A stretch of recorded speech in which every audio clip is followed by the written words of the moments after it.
We can describe a murder scene down to the last bullet hole, but are we ignoring our characters?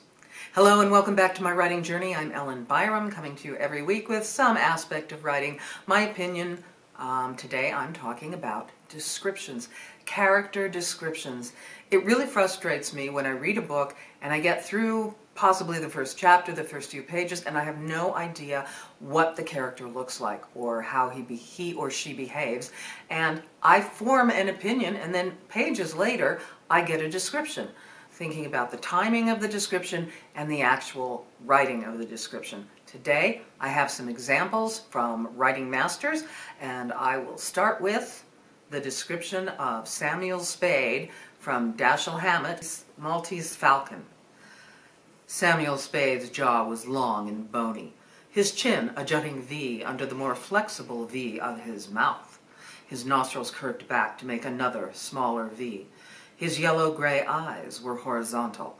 The V motif was picked up again by thickish brows rising outward from twin creases above a hooked nose, and his pale brown hair grew down from high, flat temples in a point on his forehead. He looked rather pleasantly like a blonde Satan. Now, many people have noted that this description describes the author to a T, and that is Dashiell Hammett, Raymond Chandler.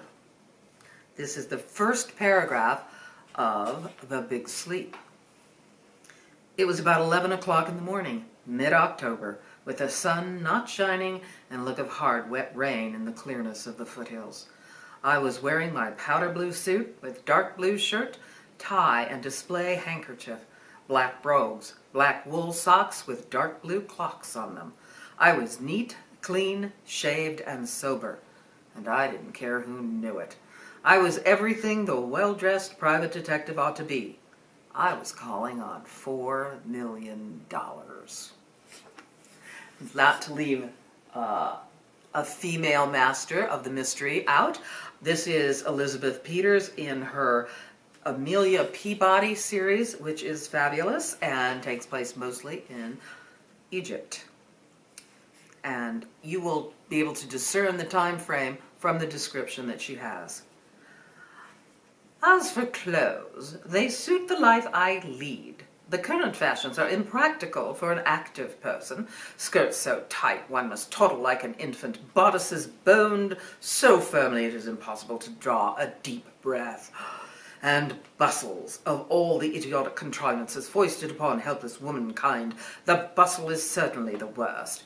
I wear them since it is impossible to have a gown made without them, but at least I can insist on sensible dark fabrics and a minimum of ornament. What a fool I should look in puffs and frills and crimson satin, or a gown trimmed with dead birds like one I saw. And yet, said Mr. Fletcher, smiling, I have always thought you would look rather well in puffs and frills and crimson satin. Give it up, Mr. Fletcher. You cannot flatter me. I know the catalogue of my faults too accurately. I am too tall, I am too lean in some regions, and too amply endowed in others. My nose is too large, my mouth is too wide, and the shape of my chin is positively masculine. Sallow complexions and jetty black hair are not in fashion this season, and I have been informed that eyes of so deep a grey, set under such forbidding black brows, strike terror into the beholder even when they are beaming with benevolence, which my eyes seldom do. Now, I think I have dealt with that subject. Shall we turn to business? Elizabeth Peters. My very first book, from another character, not the main character. This is Stella Lake, a stylist, and she has just asked her friend Lacey Smithsonian to look into a murder of a stylist. Lacey is not a detective, not a policewoman. She is a fashion columnist. I'm not an investigator, Stella. Lacey struggled for a way to escape her stylist's mad notion. Why not call a private detective? Like for 100 reasons. 1, they cost money. 2, I don't know any. 3, I got you. 4, nuances. Lacey, look at her. There are big nuances here, like a neon sign. And you have a nose for nuances. Stella started chewing another nail. This whole mess was ruining her manicure, and calling the cops hadn't solved anything. Well, it was a thought, so sue me. It's very sweet, but what kind of thought, Stella? You know how you always write that the way people dress reveals who they really are. Like it's a key to their personality or something. Their hair, their grooming, their clothes. Like it's a language, right? Or a code about how it's good to express yourself if you know what you're saying. Like you do with that 40s thing with your clothes. It says, you know, Rosalind Russell meets Rosie the Riveter. Brains, beauty, and no bullshit.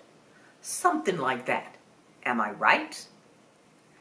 So, just thinking today about character descriptions, I want to know, readers want to know who they're dealing with, who they're going to love, who they're going to follow to the end of the book.